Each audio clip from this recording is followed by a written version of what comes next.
Meus irmãos, bom dia, graça e paz a todos, tudo bem com vocês? Espero que sim. A gente vai seguir dando prosseguimento ao estudo da segunda carta aos Coríntios. E se numa das aulas anteriores aí que eu fiz, quando a gente estava no começo da primeira carta aos Coríntios, eu orgulhosamente ostentei o meu boné do Corinthians, falando dos nossos irmãos corintianos. A verdade é que agora eu tô com vergonha, por dois motivos. Primeiro que o futebol do meu time é uma porcaria. E o segundo é porque quanto mais a gente lê a carta aos Coríntios, com mais vergonha ali a gente fica. Então eu falei, eu não vou usar o boné do Corinthians agora para fazer essa aula. Mas brincadeiras à parte, é que conforme a gente vai estudando a carta aos Coríntios, a gente vai tendo uma percepção de que a igreja de Coríntios é um povinho difícil. Encrenqueiro, briguento, indisciplinado, não gostava de disciplina, ia numas ondas, embarcava numas conversas meio estranhas, né? Em resumo, é uma igreja que a gente não queria fazer parte. Eu não quero, honestamente, se tem uma igreja que eu não queria fazer parte, é a igreja de Coríntios. Mas aí tem uma pergunta que não quer calar. E se nós estivermos construindo na nossa comunidade uma igreja como a igreja de Coríntios? Porque não se esqueçam, a igreja, como diz aquela brincadeira, somos nós, né? Nós somos a igreja, nós construímos a comunidade. E se nós indiretamente estivermos copiando e imitando o comportamento dos corintianos, né? Ou dos coríntios, como preferirem. Será que nós não estamos contribuindo para construir uma comunidade parecida com essa comunidade? É isso que a gente vai conversar hoje. E o tema da nossa aula é como se defender de críticas, e eu acrescentei infundadas. Porque o que a gente vai ler aqui é uma igreja acusando um apóstolo. Olha que negócio maluco. Por isso que eu falo que esses caras eram doidos. Acusando um apóstolo. E esse apóstolo, que é Paulo, tendo que se defender dessas críticas. E a gente vai ver como não ser uma igreja como Coríntios. E a gente vai ver como se defender de críticas infundadas. De que forma a gente se defende, como a gente se defende desse tipo de crítica. Porque não tem problema você ser criticado. O problema é quando as críticas são mentirosas, infundadas e tendenciosas.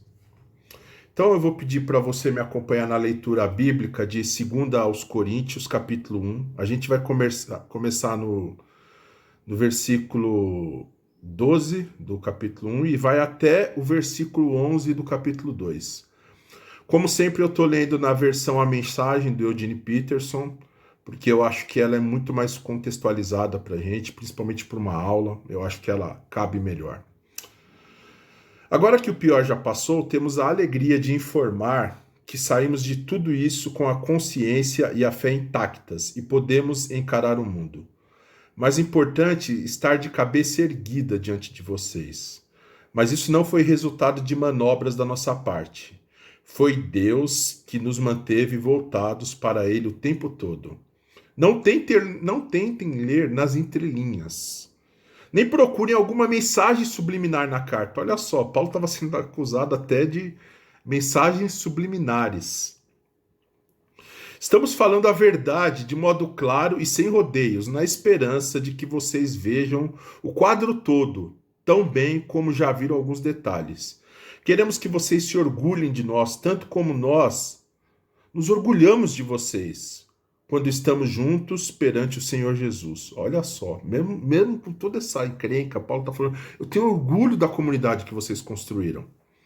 Certo da boa acolhida por parte de vocês, eu havia planejado 2 visitas, passar aí no caminho da província da Macedônia e outra vez na viagem de retorno.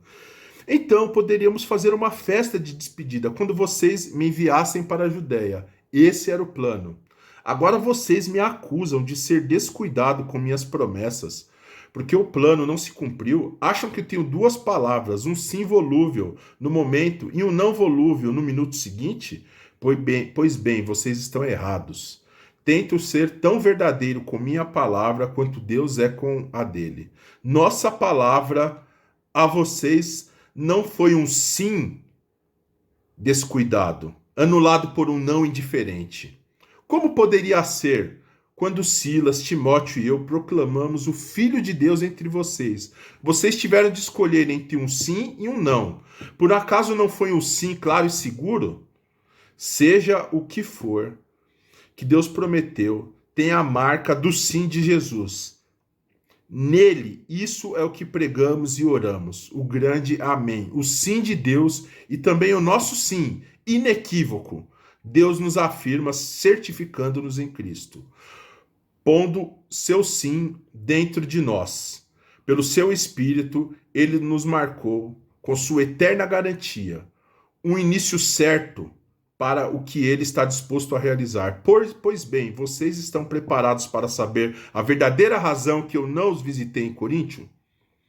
Tendo Deus por testemunha um único motivo que eu quis poupar, foi vocês da dor. Foi por causa da minha consideração por vocês, não indiferente nem manipulador. Não somos responsáveis pelo modo pelo qual vocês vivem a fé. Não nos comportamos como inspetores, e sim como companheiros. Trabalhamos com vocês num ambiente de alegre expectativa. Sei que vocês permanecem firmes por sua própria fé e não pela nossa. Por causa disso, decidi não fazer outra visita, pois poderia ser dolorosa para vocês e para mim.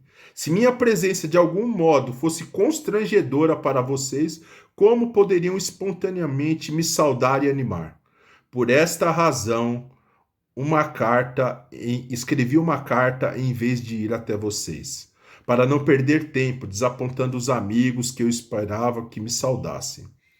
Enquanto escrevo, estou convencido de que foi melhor para mim e para vocês. O tempo passava e já foi doloroso demais escrever essa carta. O pergaminho tinha mais lágrimas do que tinta. Mas não escrevi para causar sofrimento, e sim para que vocês soubessem o quanto me preocupo. De fato, era mais preocupação. Foi para mostrar o quanto amo vocês.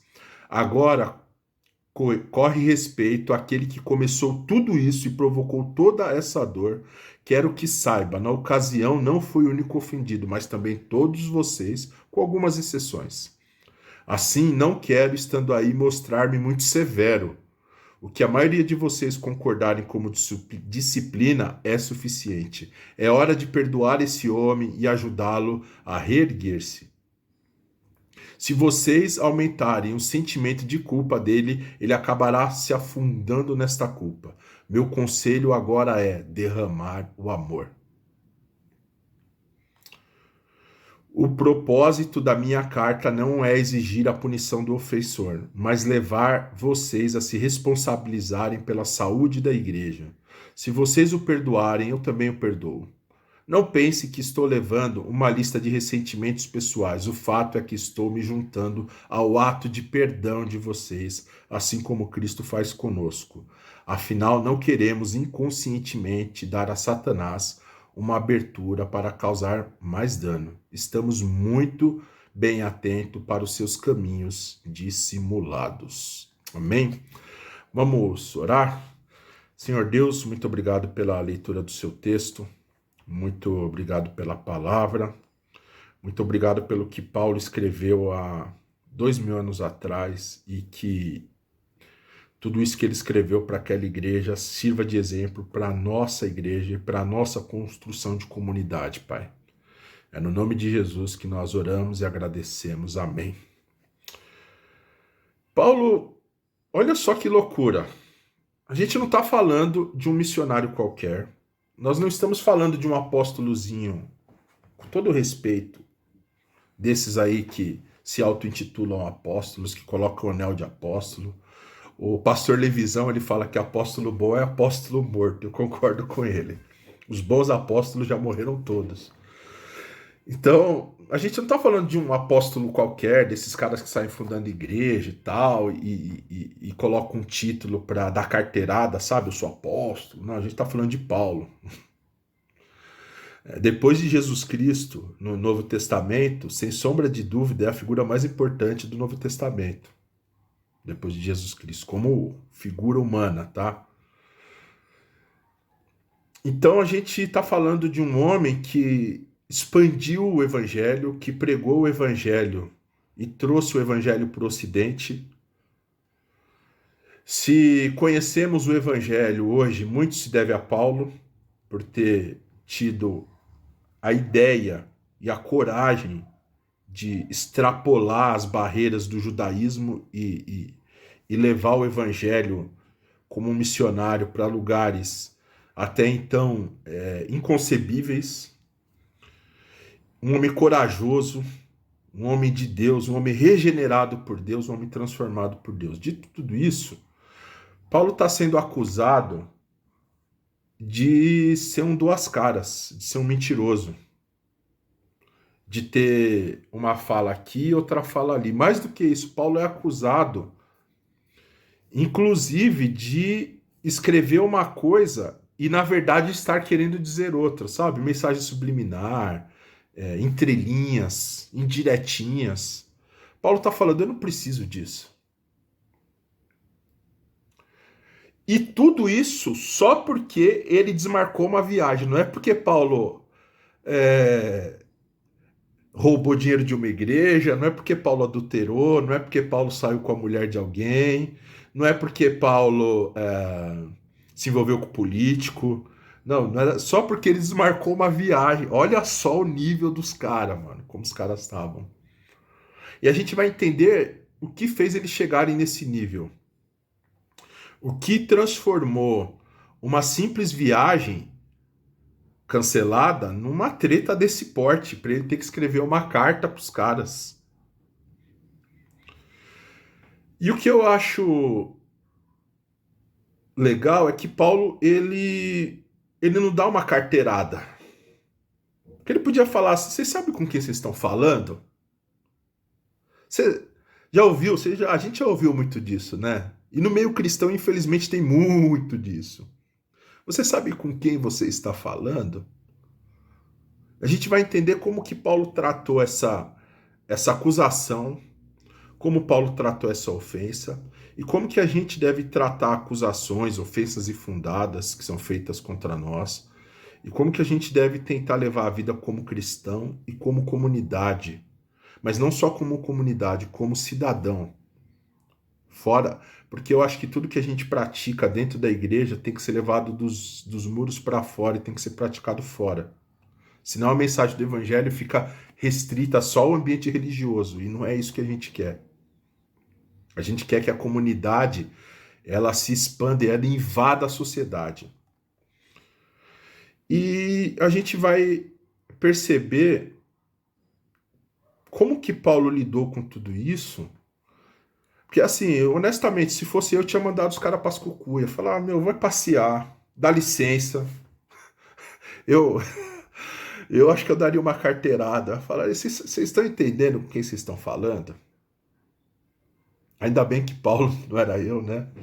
E ainda bem que a gente está num processo de aprendizagem eterno até a volta de Cristo, como Paulo fala em Filipenses, aquele que começou a boa obra na vida de vocês é fiel e justo para completá-lo até a volta de Cristo. Nós somos um projeto em construção, então que bom que a gente está sendo construído, né? Que a gente não está pronto.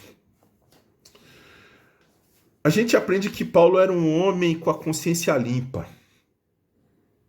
Quando a gente tem a nossa consciência limpa, acusações infundadas não atingem a gente. É interessante.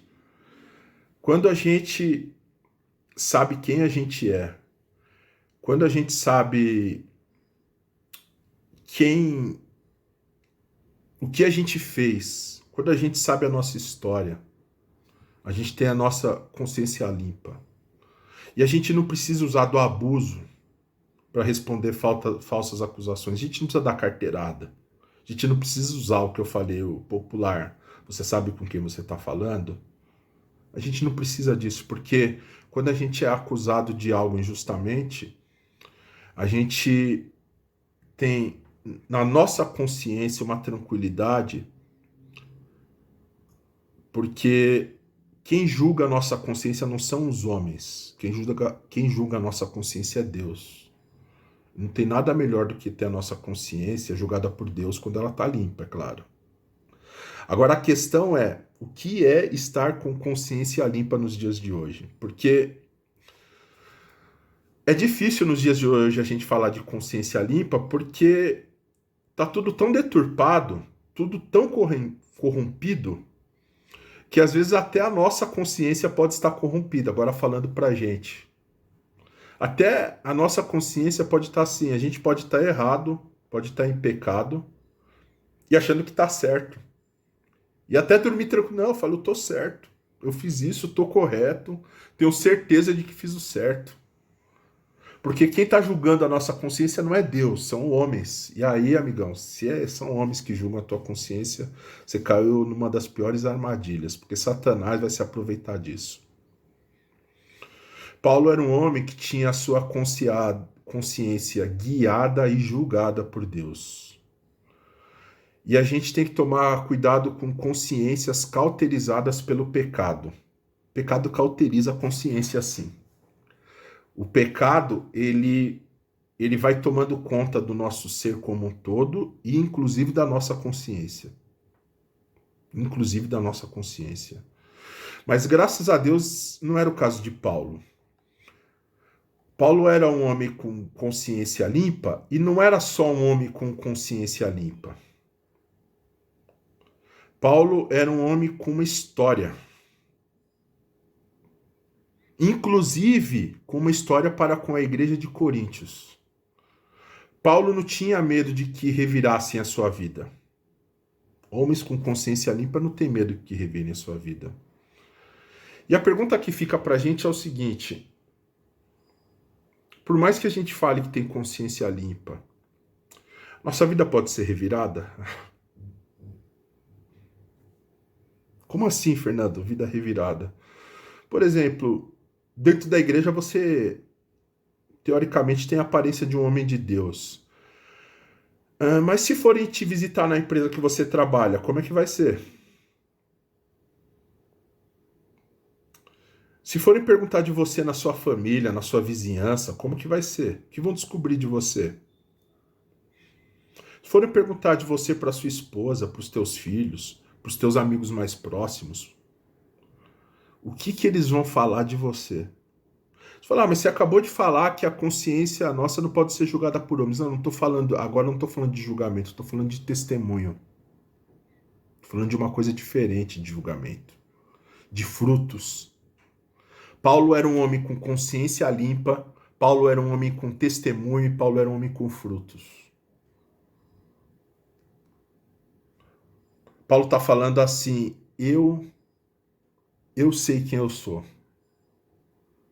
Eu sei o que eu construí na minha vida espiritual. Aliás, não é só eu que sei, vocês sabem, vocês me conhecem, vocês estão me acusando falsamente, mas no fundo, vocês sabem quem eu sou.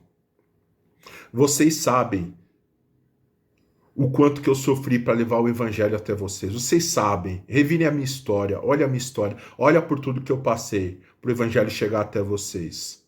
Então, tome cuidado com o que vocês estão fazendo. Mas é interessante que Paulo não usa aquele não se levante contra o ungido de Deus. Ele podia, né, usar, porque tem muito pastor quando se vê acuado, muita liderança quando se vê acuado, fala assim, como ousa se levantar contra o ungido? Quando você ouvir esse papinho, meu amigo, vaza. Quando você ouvir esse papinho, não toque no ungido do Senhor. Vaza, porque aí tem. Porque quem tem história, quem tem consciência limpa não usa esse tipo de termo. Fala assim, amigão, tá aqui a minha vida. Tá aqui a minha família, tá aqui os meus colegas de trabalho, tá aqui a minha vizinhança, tá aqui a minha comunidade, tá aqui os meus amigos. Vai lá. Fala com eles, pergunta quem eu sou de verdade. Pergunta se eu sou diferente. O pessoal às vezes brinca muito comigo, fala assim que eu sou muito bocudo, muito brincalhão, muito zoeiro. Mas eu sou assim na igreja, eu sou assim na minha família, eu sou assim no meu emprego. Eu não sou, eu tento não ser duas caras. Não tô falando que eu sou perfeito, não. Pelo amor de Deus, gente, pelo amor de Deus. É o que eu falei, eu tô em construção, nós estamos em construção. Mas eu prezo pela minha vida a tentativa de ser o mais honesto possível para comigo primeiro. Não tentar me enganar, não tentar construir uma imagem de um cara perfeito. Não, não sou mesmo, não sou mesmo. Somos um projeto inacabado, um prédio em construção. No meu caso, um prédio bem grande. Enfim. O que faz Paulo não entrar no embate dos caras e não comprar a briga é que Paulo tinha um coração amoroso. Paulo era um homem de Deus. Os críticos de Paulo, em Coríntios, vão acusar ele de ser um homem cheio de meandros, sabe? Cheio de malandragem, de segundas intenções.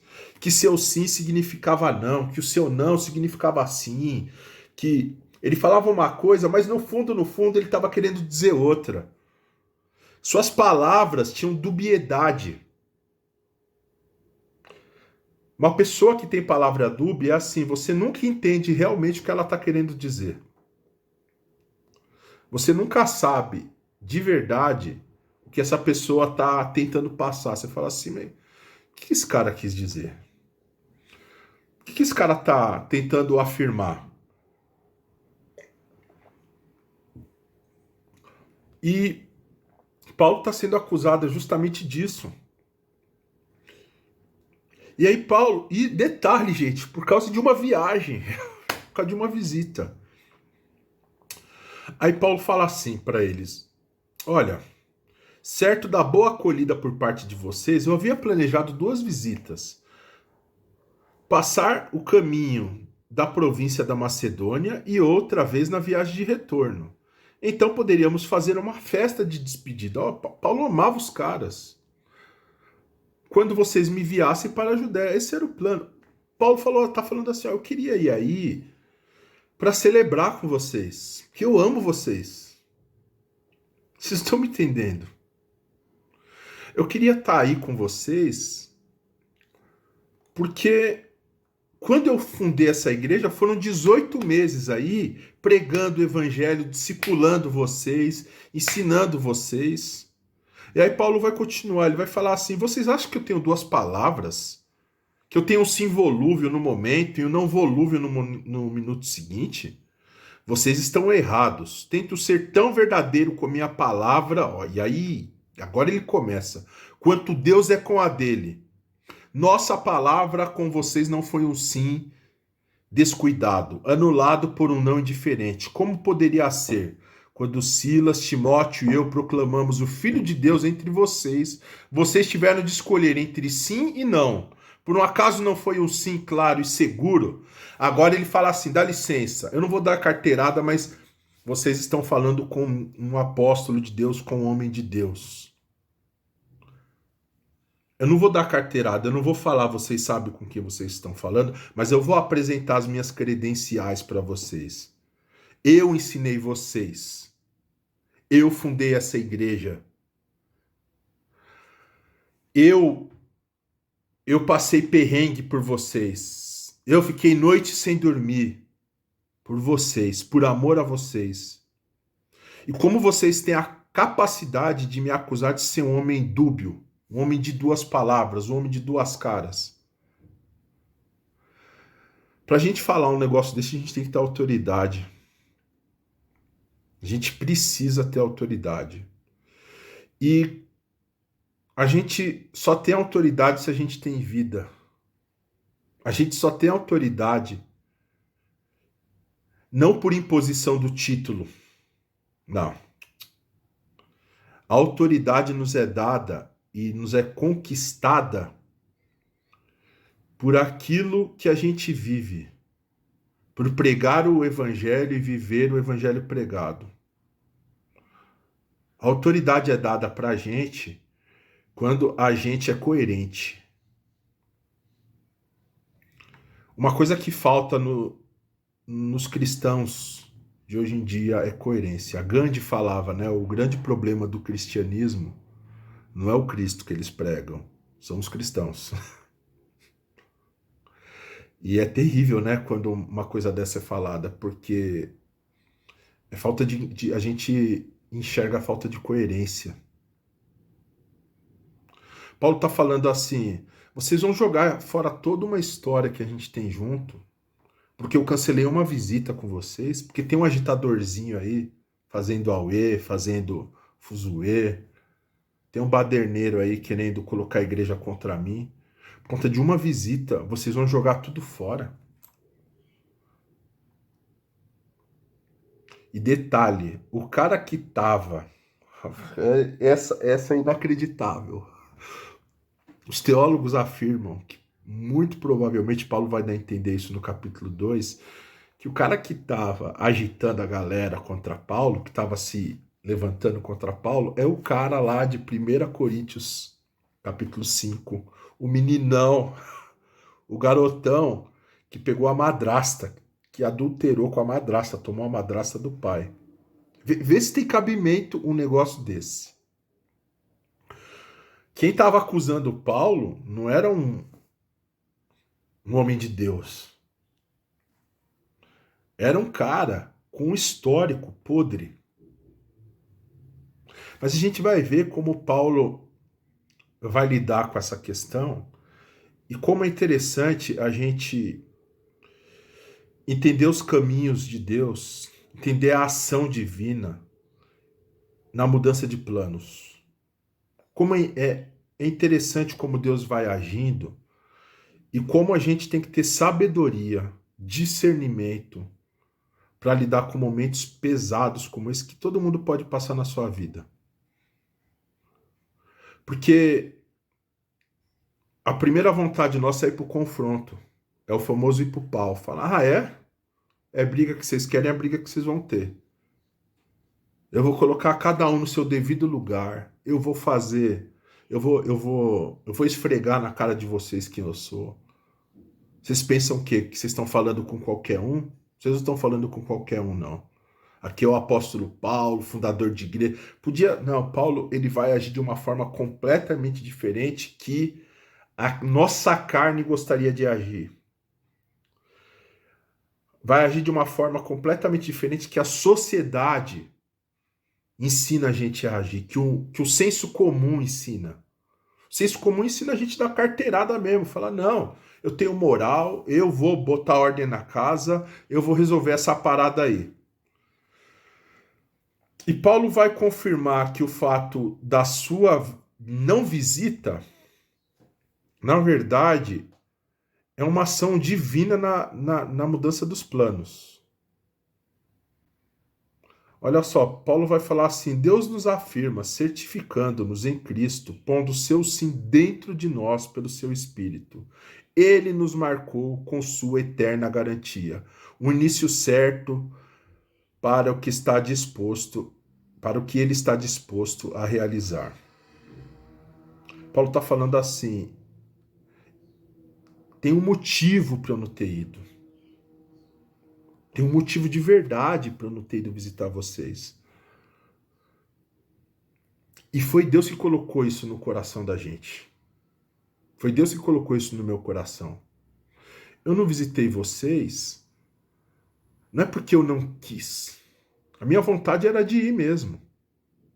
Na verdade, aos olhos carnais, a vontade era de ir e de chutar o balde. E de resolver essa parada logo e colocar cada um no seu lugar. Mas Deus colocou no meu coração para não ir. E agora eu vou explicar para vocês por que eu não fui. E aí Paulo começa a explicar que as suas motivações não eram egoístas. Ele não deixou de ir para Coríntios porque também estavam acusando ele disso, das motivações serem carnais, egoístas. Não. Paulo fala assim, na verdade, eu não quis ir visitar vocês para não causar tristeza em vocês e em mim.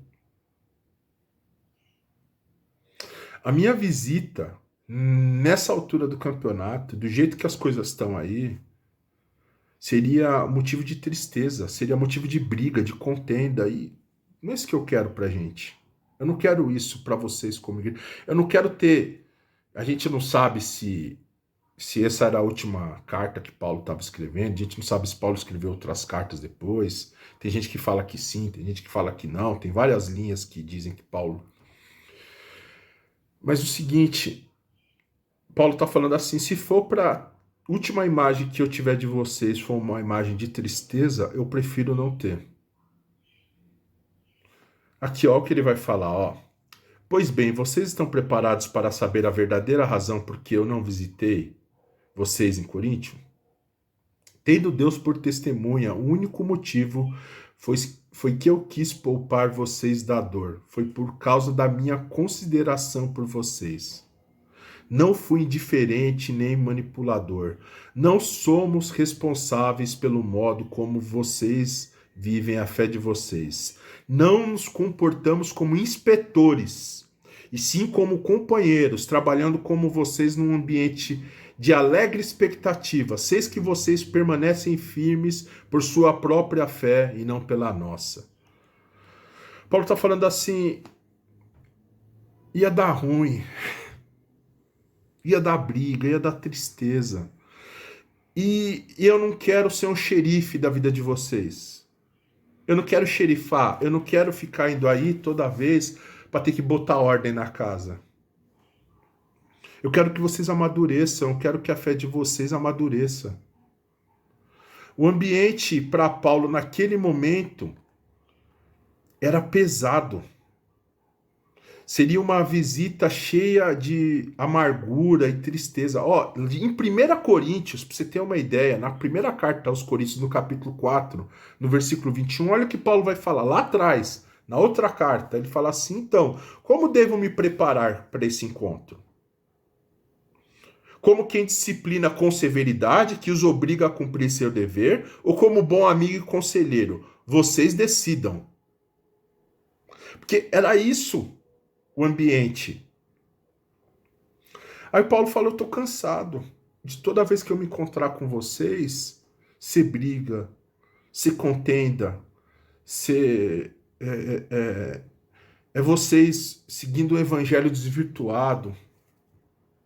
Eu creio na fé de vocês, Paulo está falando. Não é que eu estou falando que vocês não são crentes, não é isso.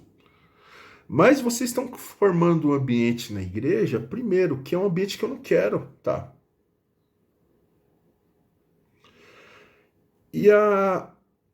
Por isso que eu perguntei no começo, será que a gente não está construindo esse ambiente? Será que as nossas brigas, as nossas contendas, as nossas discussões, será que isso não está causando toda essa dor, toda essa angústia? Por exemplo, Paulo vai falar o seguinte, ele sabia, por exemplo, que aquele assunto de 1 Coríntios 5 ainda não tinha sido resolvido, do adultério, do cara que saía com a madrasta, tal, ainda não tinha sido resolvido. Então, se ele vai para a igreja com esse assunto ainda pendente, Paulo ia passar nervoso. Paulo era uma pessoa que se conhecia. Pô, Paulo, a Bíblia fala que Paulo resistiu Barnabé na carne, Pedro na carne. Paulo teve tretas com homens de Deus. A gente está falando de um Barnabé. A gente está falando, a treta com Barnabé foi tão pesada que cada um foi para um canto. Com Pedro também. Lá em Gálatas ele fala, Pedro. Olha, feio o negócio. A briga de Paulo com Pedro. Então, acho que Paulo fala assim, se com os homens de Deus, com os caras de Deus, eu tô tendo umas treta dessa. Imagina se eu chegar lá e catar um sujeito desse e ver um cara desse que adulterou, que a igreja, lá em 1 Coríntios 5, fala que a igreja ainda tinha orgulho do cara, em vez de ter vergonha. E o cara não resolveu o problema, e agora é esse cara que tá inflando a galera contra mim. O Paulo falou, não vou entrar, não vou embarcar nessa. Eu não vou embarcar nessa. Porque isso tem muito a ver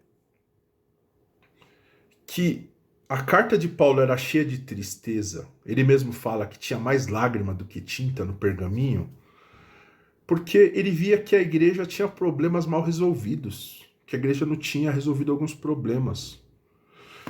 E Paulo ensina uma lição para a gente tão valiosa. Paulo está falando assim, ó, mesmo que a gente tiver com a razão, mesmo que a verdade estiver do nosso lado, mesmo que a gente estiver certo, mesmo inclusive que Deus estiver do nosso lado, mesmo que a história construída estiver do nosso lado, mesmo com tudo isso, às vezes é necessário retroceder e dar um passo atrás. Às vezes é necessário dar um passo atrás e falar assim, resolvam esse problema, depois eu vou visitar vocês, mas resolvam as coisas aí. Resolvam. Não fica empurrando com a barriga, não fica jogando as coisas para debaixo do tapete. E Paulo está ensinando para a gente que em amor a gente retrocede pelo outro. Em amor a gente retrocede pelo nosso irmão, para preservar a vida do outro, para preservar a relação que a gente tem com o próximo. E não ficar entrando em briga para ver quem vai ganhar. Porque é óbvio que Paulo ganharia a treta. Mas Paulo não entra para ganhar. Como diria a nossa sábia presidenta, não acho que quem ganhar ou quem perder, nem quem ganhar nem perder vai ganhar ou perder. Vai todo mundo perder. Sabe por quê? Lógico que é uma brincadeira que eu fiz a citação aqui, mas a verdade é que em briga ninguém ganha. Em briga ninguém ganha. Quem ganha, desculpa o pleonasmo aí da Dilma, mas quem ganha perde. Ninguém sai vencedor numa contenda entre irmãos. Ninguém, ninguém. É triste. Paulo está falando, eu não fui aí para não causar tristeza e para não sair triste. A última imagem que eu quero ter de vocês é uma imagem de amor, uma imagem de alegria. Eu queria ter ido aí para a gente fazer uma festa de despedida. Na hora que eu fosse embora, o porto cheio, todo mundo lá acenando, dando tchau, mandando beijo para mim, eu chorando de emoção porque eu tô indo embora e deixando vocês. Sabe? Eu queria uma despedida bonita, eu queria uma despedida igual quando o Corinthians foi pro Mundial de Clubes, que os caras fecharam o aeroporto de Guarulhos. Eu queria um negócio desse, sabe? Eu não queria sair daí chateado. Eu não queria sair daí brigado. Então, a gente aprende que às vezes é necessário, por amor, retroceder. Não ir para certos ambientes em certos momentos. Não vale a pena. Não vale a pena. Por mais que você, como eu falei, esteja com razão, esteja com a verdade, com a palavra de Deus do seu lado, tem certas brigas e certos ambientes e certos momentos que não vale a pena a gente entrar e comprar. A gente vai aprender que a disciplina é algo importante e necessário.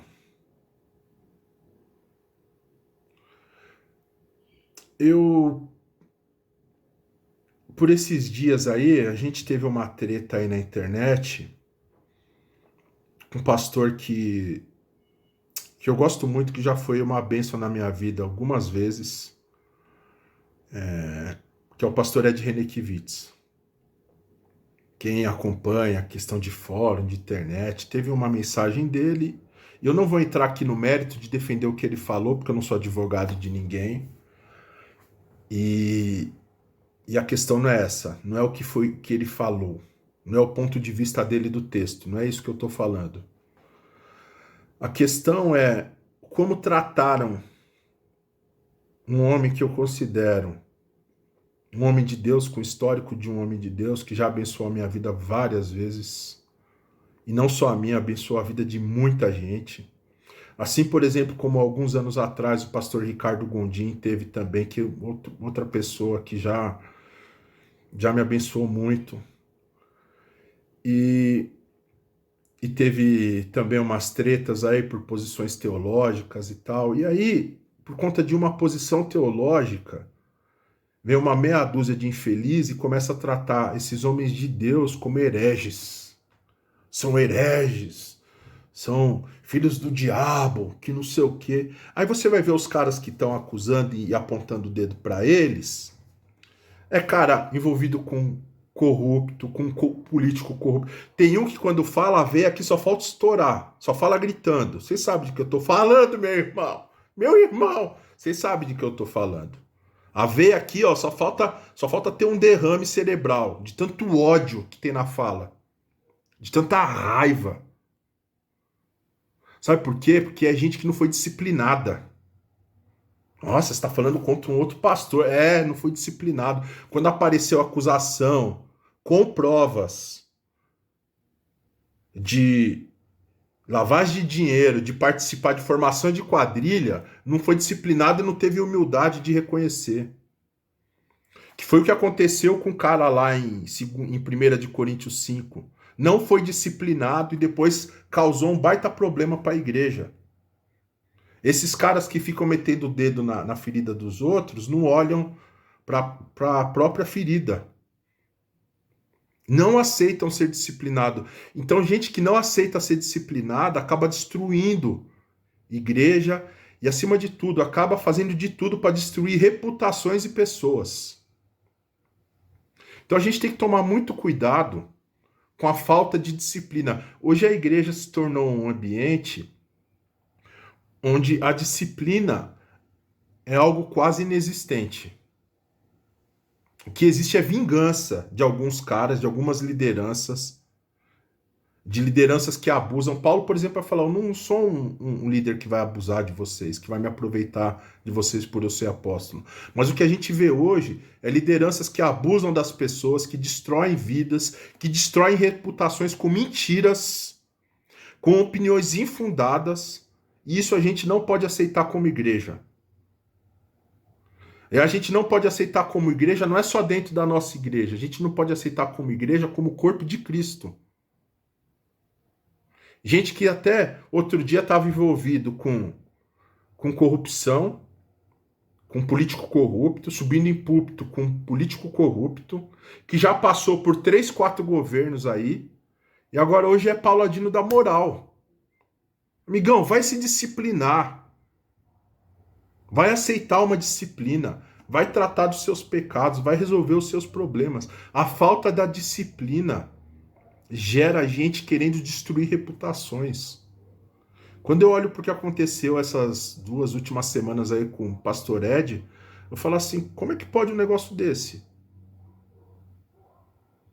Uns caras que nunca fez nada por ninguém, uns caras que nunca abençoou a vida de ninguém, que o negócio é só ficar indo na internet e vomitar discurso de ódio, vomitar ódio, querer chamar um cara desse de herege, querer chamar um homem de Deus de herege. De novo, não estou defendendo a fala do pastor, não é isso que eu estou falando. Só que a gente tem que tomar cuidado porque as pessoas estão se levantando para destruir reputações a troco de nada. E a gente tem que tomar cuidado com quem a gente está seguindo, atrás de quem a gente está indo. Me parece que foi... Eu não estou comparando o Ed, o Gondim com o Paulo. Não é isso, pelo amor de Deus. O que eu estou comparando é a situação.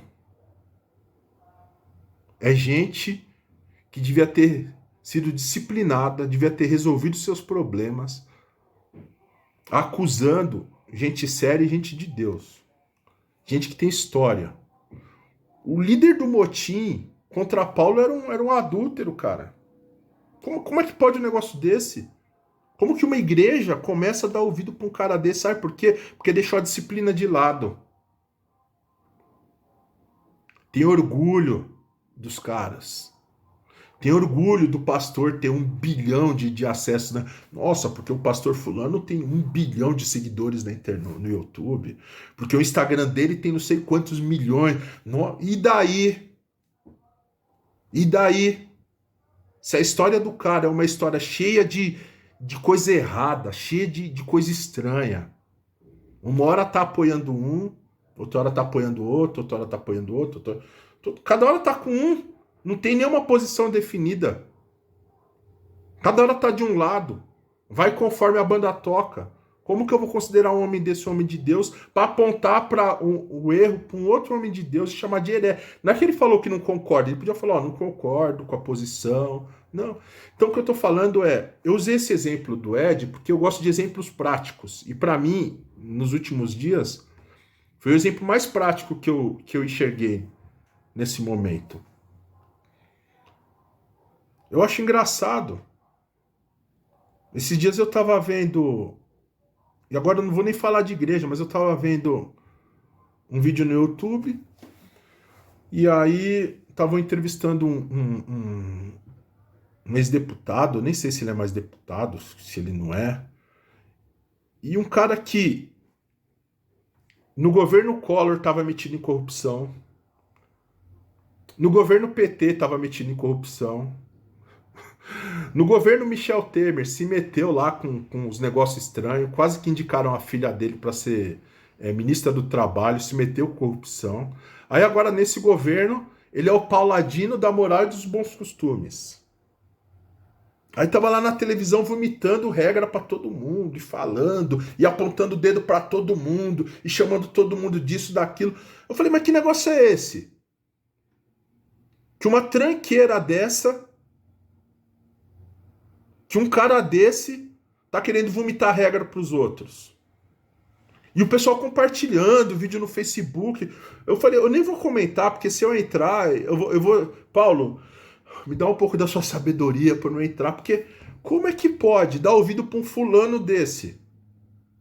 Um cara que na hora que você pergunta das mancadas que ele deu, foge pela tangente.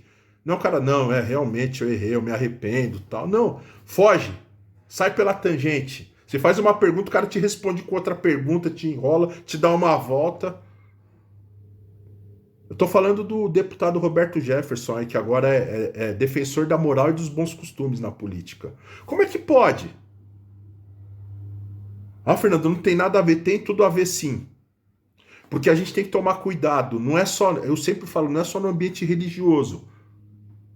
A comunidade tem que extrapolar a igreja física, a comunidade tem que extrapolar. Ela tem que ir para fora. Como que a gente vai dar ouvido para um fulano desse aí, que não aceitou disciplina, não aceitou ser disciplinado? E eu estou falando agora de termos de justiça. Eu estou dando esse exemplo porque é algo que está agora tá aí. Então, assim, a gente tem que tomar cuidado para quem a gente dá ouvido. Olha para a história. Olha se tem fruto. Olha se tem fruto. Porque se não tiver, a gente não tem que dar ouvido, não. A gente tem que disciplinar. Mas a disciplina não é para destruir o cara, não é para acabar, é para falar, meu amigo, você precisa se curar disso. Você sai de um problema, entra em outro, sai do problema. Isso daí tem que parar, você vai se destruir. A disciplina não é castigo. Não é para humilhar a pessoa, não é para destruir a vida da pessoa. O intuito da disciplina é abençoar a vida da pessoa.